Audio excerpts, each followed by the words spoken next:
when we get in the flow of it, we'll need some sort of jingle. Salisbury Business Podcast. Salisbury Business Podcast. Whoa, just off the cuff? Yeah. Did you just think of that? What is that though? Why I'm kidding. It's shit. This is exciting because it's the first ever episode of, or first ever episode talking about other businesses. Or something. Oh, good. This is when it gets scripted. I'm like, what? You're not quite Stephen Bartlett or Joe. Not yet. So, as part of Salisbury Business Podcast, Adam is here. Adam Budd. Okay. Adam Budd. Your local bespoke estate. Yeah, there you go. I've had a lot of abuse from that one line. So why don't we start off? You just say a bit about what it is you do and your USPs, I guess, unique selling points. Yeah. So I've been an estate agent for all my working career pretty much, bar 6 months when I came back from London. So yeah, I wasn't meant to do it. I had a place at uni to do journalism, and then I got, or that was my plan, and then I got really ill on my A-levels, and then I couldn't take my A-levels. I ended up in hospital. Yeah. Oh, right. Sorry. No. Like you were out getting drunk. No. I was quite a lot, and off the basis of that, I ended up getting really, really bad tonsillitis, to the point where I couldn't breathe. So I had to take myself into Salisbury A&E, get me in for 3 or 4 days, and then I ended up getting glandular fever off the back of it. So couldn't take my exams because it was literally 4 days before my exams that this happened. So yeah, just put that off because I obviously couldn't take my exams to get my place. And then it was like, okay, well, I'll go next year. So I'll take my exams in January, get all the easy to do and go. And then in that year, obviously, I had to earn a little bit of money. I was working at Next at the time. Shout out Karen, because if we can get Karen at Next on, we're doing that. I worked at Next on Southampton Road for a little bit. And then, in the January, just wanted to try something different because Next was not necessarily the most thrilling thing that I've ever done. So ended up just going and working for a local firm called Martin & Co, who were bought out in the not too recent past, but were on Castle Street. I've just never left it. Ended up really enjoying it. I actually worked for free for 6 weeks. Wow. You must have. I was just like, how do you get your nose in the door? Obviously I wanted to keep my options open. I thought, in hindsight, saying that I probably had some doubt that university, but at the time I remember thinking, no, like, let's just get a bit of work experience. I was living at home, so if I didn't earn any money, it was just getting some work experience really. And then they offered me a full-time job, so I took it, and then basically never looked back. Really enjoyed it. So when the time came, and I actually didn't do very well in my January, so I took the A-levels in the January, and then started the work straight afterwards, and then you obviously get your results a little bit later. Didn't do as well as I hoped. No, don't get me wrong. In hindsight, I find it, because I obviously was out of the school environment, so you ended up kind of having to study at home, and it was nowhere near the same. Just kind of that didn't become a non-option, but the first choice I wanted to go to, Bristol, couldn't happen. So just had a full reset, and I guess a reset in the sense of uni, but then this other option has just kind of shown itself to me.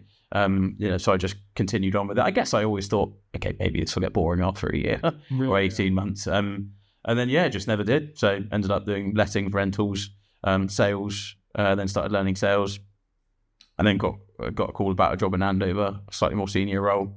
So I went over there, and then after 3 years, two of my best friends moved to London. So I sort of was like, okay, cool, I'm 23 or 22 at the time. So I wanted to go to London.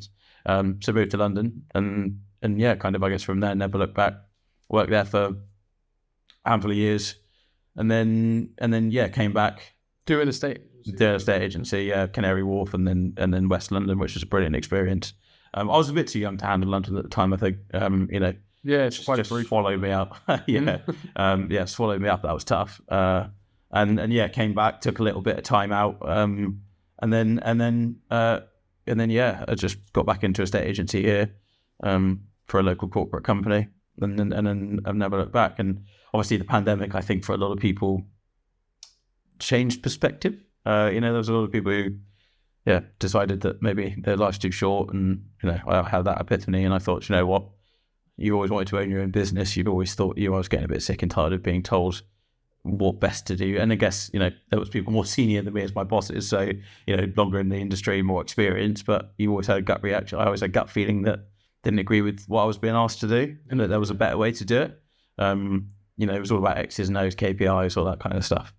And so, just after the pandemic, the first lockdown, decided to go solo, and 4.5 years later, here we are, and absolutely loving it, living the dream. And it's just been amazing to get I guess we've talked about support, and we've talked about engaging with the local community, and that's been such a forefront of what I've done, especially in the early days. I think now I'm meeting a lot of people who are just referring to work colleagues to, but the crux of what got my business off the ground was support from local people. And it's also why I feel not inclined, what's the word I'm after? I feel obligated to actually kind of try and offer the same support, because that was literally the reason I've got to where it's gone now, where we obviously got Deb's working for me now, and we've just offered somebody else a job as well. So hopefully should be a team of 3 over the next couple of months. Just obviously things are growing nicely, and again, a lot of it is still because of the support of a lot of the people that might be watching this, at least in the first instance. So that's kind of the story that for the last, I guess 12 years. I guess USP wise, it's just what we've already spoken about, like being a real person. Like I would say, if I'm down the pub on a Saturday afternoon, or I'm doing a viewing, you'll get me. It's such a basic thing, and that people buy from people. Yeah, that's literally how it is. Like people do buy from people. Yeah, like it's I'm jovial no matter what. I like to have a laugh. I'm upbeat. I just feel like so many. Again, I guess this is my view on my profession rather than society, but just that it's all very traditional and slow and negative, and the market's not very good. Okay, well, my business has grown in a way I never expected during the toughest housing market in 15 years. So that's not been done by magic. That's just trying to remain positive, trying to affect as many people in a positive way as possible. When you first started out, did you anticipate did you have like a 5-year plan as to where you wanted to be in comparison to where you are now? There's some horror stories which we'll uncover, so you have to bear with me on this. I would say my 5-year plan was probably where I ended up after just like year 2, and it was just, and again, some of it are numbers, some of it was staff members, some of it was level of marketing, some of it, so there was different plans I had, but purely from a perspective of, is this business profitable and can I keep running it? I think pretty quickly after about 2 years, I was like, I'm ahead of schedule. And then now I never thought I'd have employed someone as talented and as experienced as Deb's after 3.5, 4 years. I always thought it would be grind, and there's been a lot of grind, and a lot of people close to me will attest to the long evenings, weekends, going on holiday, go and have breakfast, and then spend the first 2 hours of the day replying to emails and not being able. You see what I mean?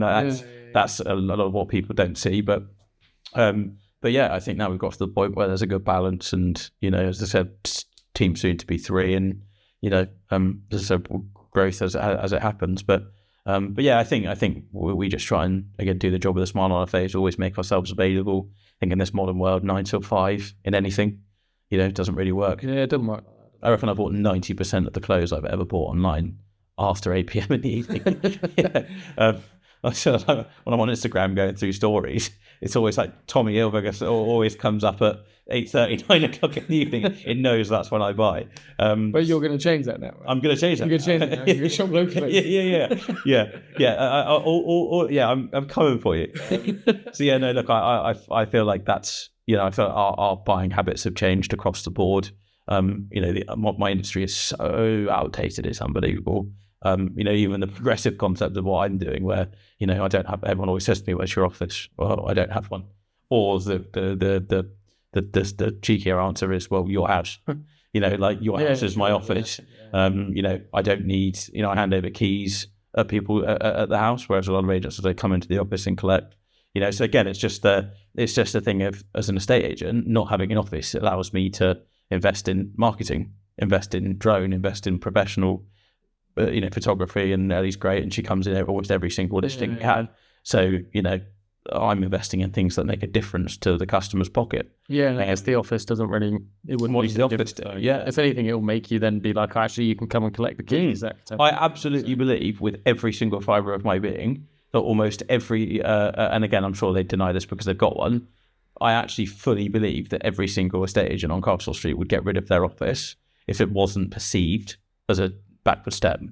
Yeah. So if someone closed their office, it would be, they're struggling, they're not doing very well, isn't it?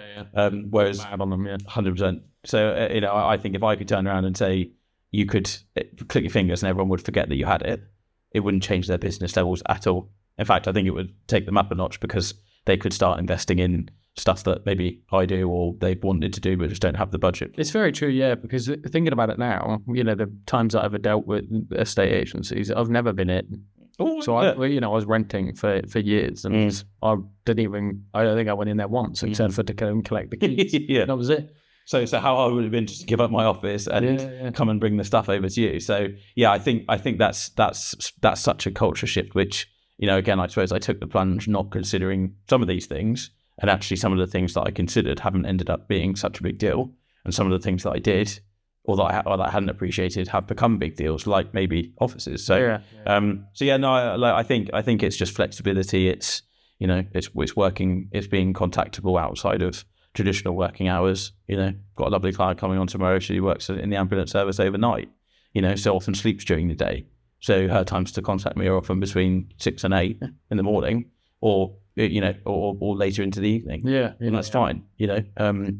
Because ultimately that's, as a business, I want to be flexible to suit the client's needs. You wouldn't believe the amount of estate agents that don't like the fact that I do WhatsApp voice notes. I mean, if you're a doctor, you're a nurse, you're a dentist, or doing any job where having your phone's tricky and your estate agent's blowing up your phone, it's a bit inconvenient. Yeah, definitely. So again, just little things like popping a voice note over to a client in a WhatsApp group chat so everyone can see the information, and then you come back to us when you're free. So I think it's not rocket science. And a lot of successful businesses aren't rocket science. It's just, I think, recognizing your audience, recognizing what they want, and it came naturally to you anyway to be like that, rather than it was planned. That's what's going to happen. Yeah. So because you're not a big estate agency company that's got an office, and I find it really interesting that because I've put my face on my for sale boards, which is again a bone of contention in the estate agency community.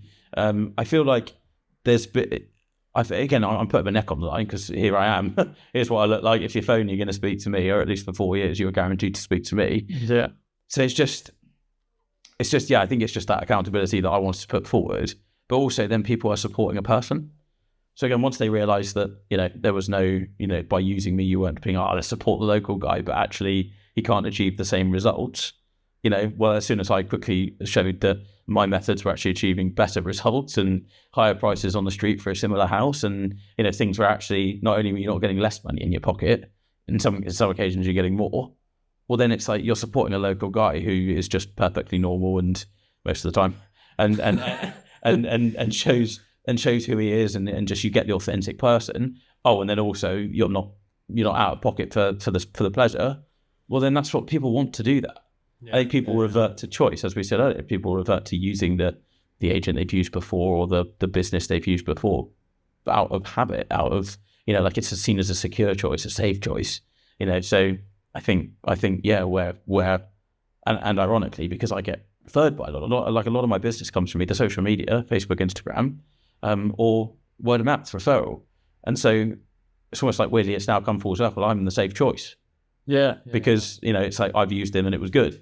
I've used him and, he did this. And so then when people then phone me up, you can tell they feel like we're not doing that sort of, what would be the word, the period where you're trying to convince each other to, this is going to work. This is why it's like, hey, no, I know, because somebody I trusted you, it worked off. So, okay, let's get down to business. So referrals are massive, aren't they? Yeah. Especially with something that, being an estate agent, you need the trust. And let's be honest, nobody trusts estate agents. No, and that's where it's like different from if you get referred by somebody or a family or friend or neighbour or whatever, and they've said, we've had a great experience with that person. That instantly then just transfers. 100%. 100%. Yeah, no, And I see that in the way that people approach me.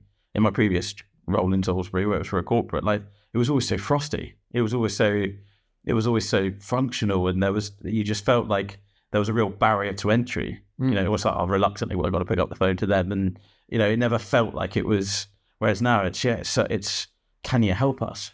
It's like, would you be willing to help us?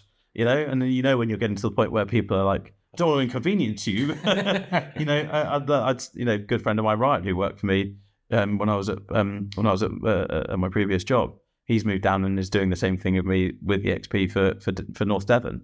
And we chat about it all the time. Like the way that people approach us now is, we'd like you to help us. Would you be willing to help us? Would you want to take it on? And you're thinking, it's almost like they're having to convince you that, which has been the most absolutely mind blowing, and I'll never take it for granted, because it's just having experienced the other side of the coin. It's absolutely fascinating to me. I think and you'll probably say the same in a minute, but when you start being able to do the job your own way, you feel like you can be more authentic and you just enjoy it. Yeah, 100%. Yeah, since the second I sat in the office, and I have an office, but I need an office because I've got 3 kids at home. So it's such a different experience when you don't have to do it a certain way or come in a certain way or a certain time or anything like that. I still get up ridiculously early and get to work ridiculously early because that's how I work and that's what I like. Morning person. But it's the case that I can just, if I need to pop out for an hour or whatever, I can just go and pop out for an hour. And it doesn't, there's no effect there.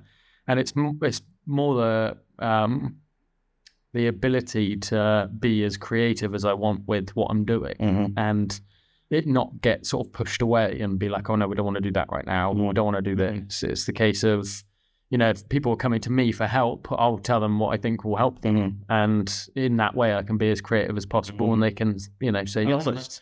Yeah, exactly. Yeah. The whole authentic part of it is definitely true. And it's been a whirlwind couple of months. How did you find the initial? Because I think it'll be really interesting to see what our guests say when they come on. One of the questions I'm always most fascinated about is that jump to go, right, yeah, I'm going to do it. Now, obviously, I know that I was pushing you, and because obviously, painful as it is for me to say, that you were super helpful for me in creating video content and giving free advice while we were doing it on, this is what you could be doing. This is So I saw immediately the value that you brought to what I did. How did you find that like, okay, I'm going to do it? Yeah, I think it was really odd because like, I've owned businesses on the side before, but I've never, made the leap because it's a full wage you're giving up. And I just thought there's no way I could ever do that. But with you and a couple of others, giving me the push and being like, you go and do it. And at the beginning, so because of the place where I worked, I had 3 months notice. So it was like, hammer notice, and I still have to work there for 3 months. But at the beginning, so the first, I would say 2-3 weeks, it was like, I am excited and I didn't care about anything. I was just like, yep, this is brilliant. I'm loving it. It's amazing. And then the second it started getting a bit closer, that was the single most terrifying. I couldn't sleep. I had the imposter syndrome thing, thinking, you don't know anything about marketing. You don't know how to make a video. Who's going to use you? Yeah, who's ever going to come to this idiot? That kind of thing. Yeah. And, it wasn't until I then, I already had a couple of customers anyway, like you and FDC and a few others as well, where, I'd proven to them results. And it was a case of they asked me to do a bit of marketing, I did it, and it worked, and they were happy with it. And I was like, right, okay. So, and I gained a bit of confidence through that. And then as soon as I sort of announced it, which was about a month before I officially left my full-time job, everybody wanted a piece. It was crazy because I just got so many good people around me. Everyone wants to support somebody as well. So I've managed to, fully book myself for the next 6 months. And isn't that we both had the same feeling? Yeah. So by definition, I'm going to put my neck out and say every single person that starts a business ever has to get over the hurdle of people aren't going to want to use that. Imposter syndrome is so fascinating. Yeah, it's mental. Like, you know what you're doing. You literally have video proof of what you're doing. So the brain is powerful. Right? Yeah, it really just messes with you, especially if you're not sleeping very well, and we've got young kids at home, and loads of stuff going on, and working full time at that point, and then also working in the evenings and weekends. It was just a case of, any moment I got of silence, it was instantly, it was like, you've no idea what you're doing. yeah. You're rubbish at marketing. You even went running to keep your mind busy. Yeah. So once I did get past that bit, and I had, I had a Christmas party invitation from all my customers, which was just... I saw that. It looked fun. Yeah, it was amazing. It was so good. And the fact that they invited me because they felt I was part of the team, and, that sort of stuff that's what gave me the confidence then. In December, when I did leave, I haven't had a moment where I've been like panicked or nothing. It's just been so nice to come in and do the work that I need to do, to the point where, I've got a lot of work. So it's like I am genuinely working a lot of hours to get all of this stuff done. But I'm enjoying it. I'm enjoying every minute of it. Yeah. So, I'll work until 9 o'clock at night, or I'm happy to get up at 6 in the morning to start early because I have to. Because everything I'm doing is the stuff that I love doing. And that is the beauty. That is the beauty. And I don't think you're doing that because, again, without trying to baby you here, like, it's easily everything I felt 3 years ago, right? Like 3.5 years ago.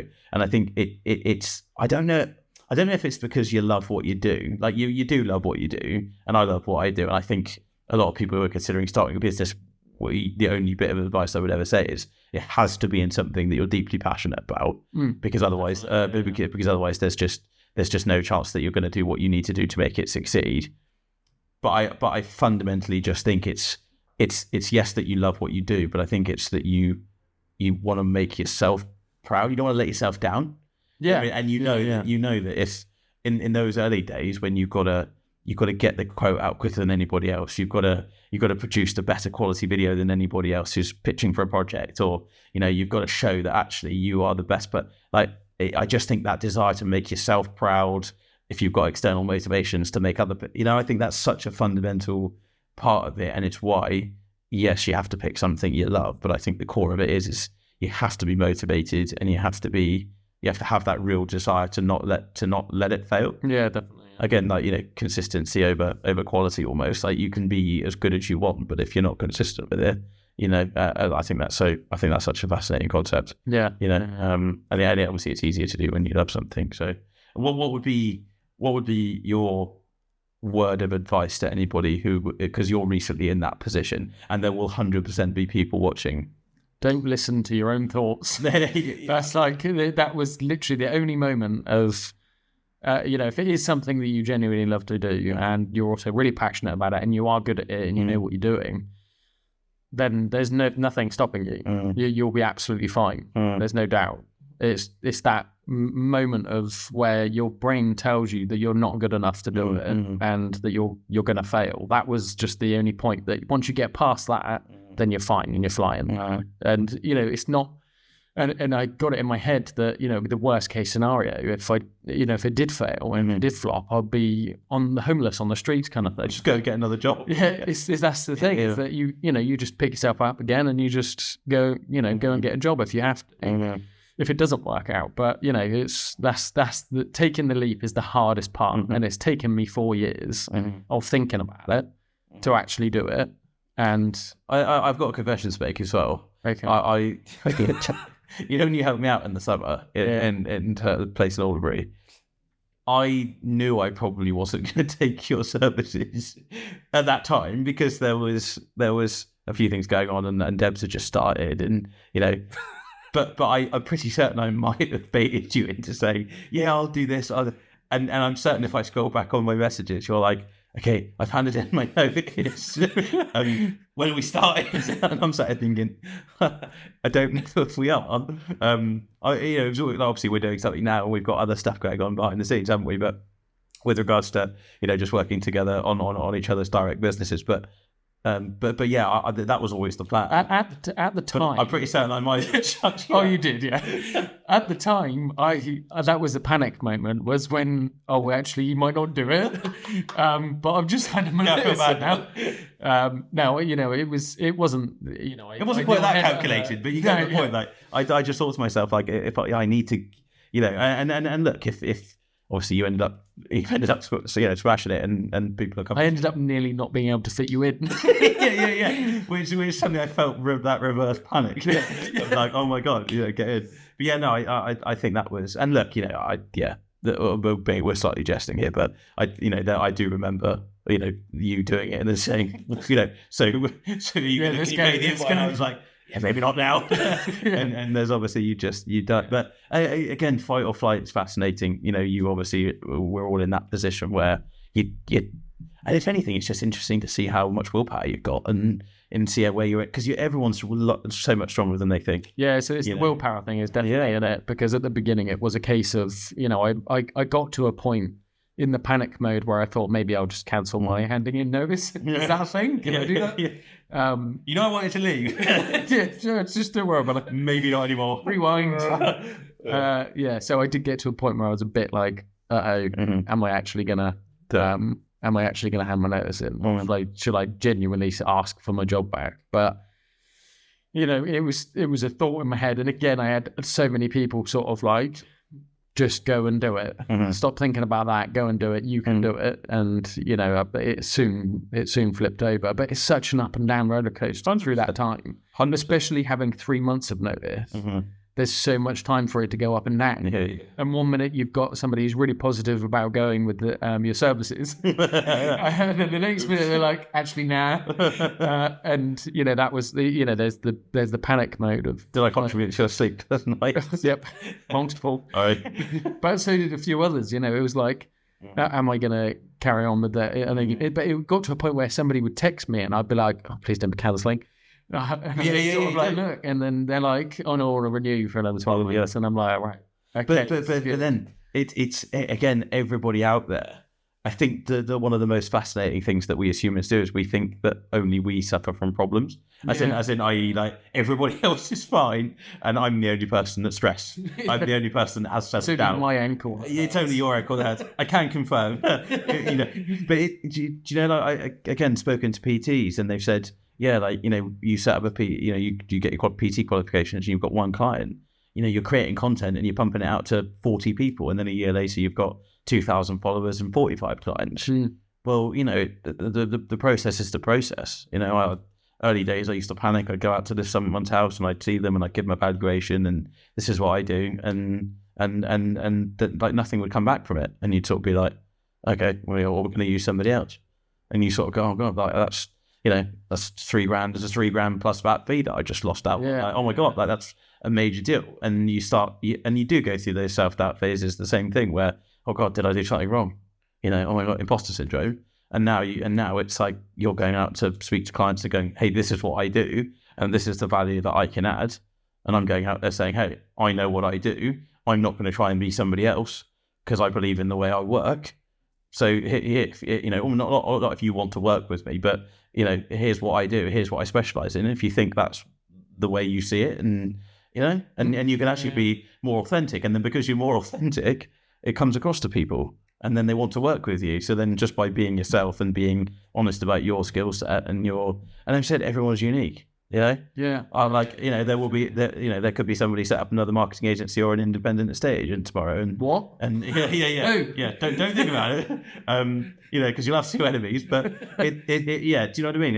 It's almost like that feeling of like somebody else could go and do something similar, and if they're authentic and they are true to who they are, then they'll build their own customer base. Yeah. And somebody who would have used them might not have used you. Yeah. And there's always There's so many marketing companies in Salisbury, and small ones, medium, they all do different things. And, a lot of them have got a focus on something, or, they do something specific. And my thought process is that instead I'll just collaborate with them and work with them. For sure. Because if I'm fully booked, like I am now, because I don't want to take any more clients on, because otherwise, the work will dip, and I don't want that to happen. Yeah. So, if I had somebody that I could be like, oh, this person's really good.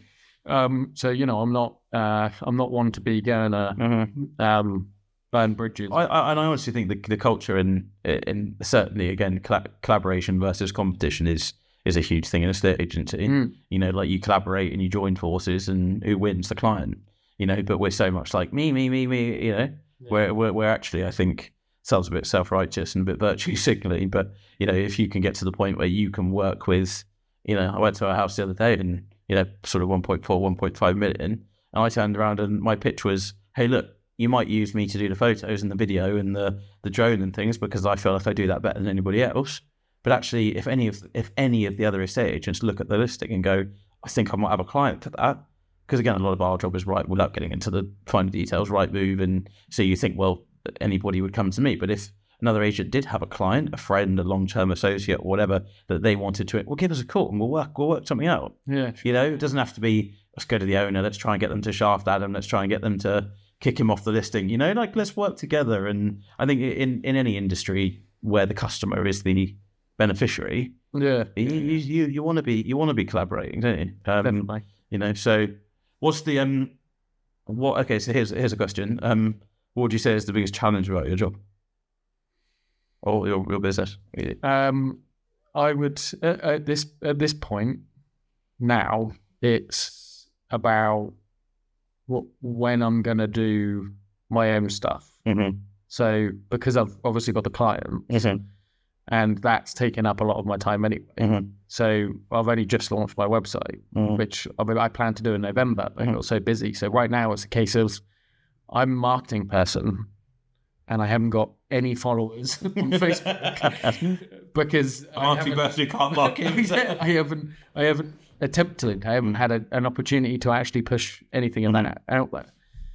So right now that's the case, is that it's I don't have the time at the moment to push myself. Luckily, I'm in a situation where I don't need to do that right now. But I'm not going to take that for granted. I will, work whenever I need to put a plan in place for myself, do my own marketing strategy, to get a good following and things like that. But also do these types of podcasts and things that people actually start seeing me rather than just my logo. Because I don't want people, not that as my logo. I don't want people to relate it to the logo. I want them to relate it to me. This is who they're coming to. It's not a big company or anything like that. It's somebody who's been in marketing for a lot of years, and and the whole point of the business being called No Bullshit Marketing is the fact that I'll just wipe all of that out and tell people as it is. So yeah, that's the tricky part at the moment. You go. I mean, again, obviously I had the same thing for, again, it's a growth phase of a business. Sometimes for you it's happened very quickly. I guess you slightly cheated because you obviously had been building clients for a while, like me, like, so maybe you're not doing it like, dead for, and again, if you're thinking of starting a business and you're going to do it, like, again, like one bit of advice would be start laying the seeds as soon as possible. Start working. I was 4 or 5 months before I actually did it that I started to actually. Well, you produced my first video nearly 3 years ago. Well, yeah, it was a long time ago. And so from the moment we did that was, client for life. So you obviously felt, I wasn't going to be going anywhere else with video at that point. And so as things grew for promotional stuff for me, do you know what I mean? So again, even if you're thinking that you're 2 years away because of a personal thing that makes it tricky or too stressful or whatever, you start laying the seeds. So that when you actually do launch it, it's almost like you're doing it from a running start. It definitely helps. That having that backup was definitely that'd be a huge thing. I think I'm, for me, it's just in that.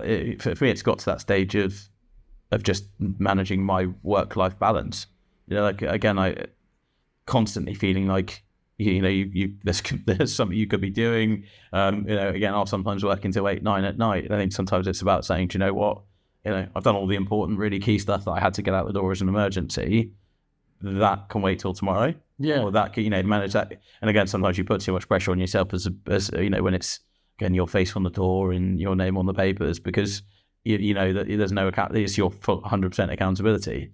So I think from my point of view, I'd probably say just managing my work life balance better. Obviously, again, massively helped now I've got Debs on board.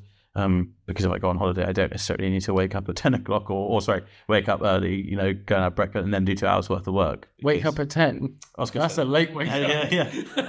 Maybe not on holiday. But yeah, so no, I think, yeah, and again, not just pressurizing, appreciating where you've got to, appreciating that, still young and still, a lot of time left to sort of, keep doing what we're doing. So yeah, I think for me, it's just work-life balance, and, making sure I still get out to do the things I like doing.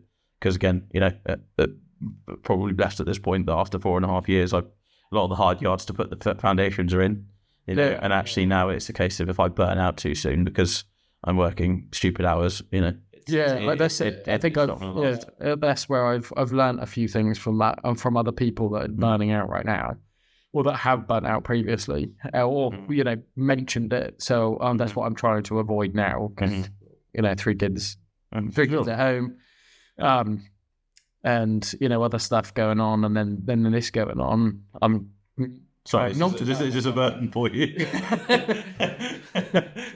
No, this is going. yes. No, all of this stuff. But right now I'm at a point where I feel like there is no burning out if I'd been loving it every second. Mm-hmm. So if I'm not enjoying it, then I imagine that would happen. But right now, they haven't had a moment where I've been in this office where I've been like, ugh. Except for when I had to build the shelves. It looked like it. Other than that, it's like I love coming here, and I love every part of what I'm doing. All the client calls, all of the work that I'm doing on a day-to-day basis. This is great. Mm-hmm.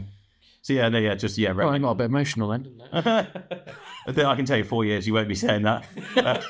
You'll be sat crying with your face. Leave me alone, Adam. Yeah. No, I think it's you're right. You need to manage your time. You need to manage but because you're in that stage of just it's all taken off, and riding the crest of the wave is a thing. Yeah, like you're not swimming against the tide trying to keep it afloat. That's when you burn out, isn't it? Yeah, exactly. I think I'm lucky in the way that I've got Kat at home where she's she's managing the family perfectly, and managing the family. She's literally 442. Over there, overlap the fullback.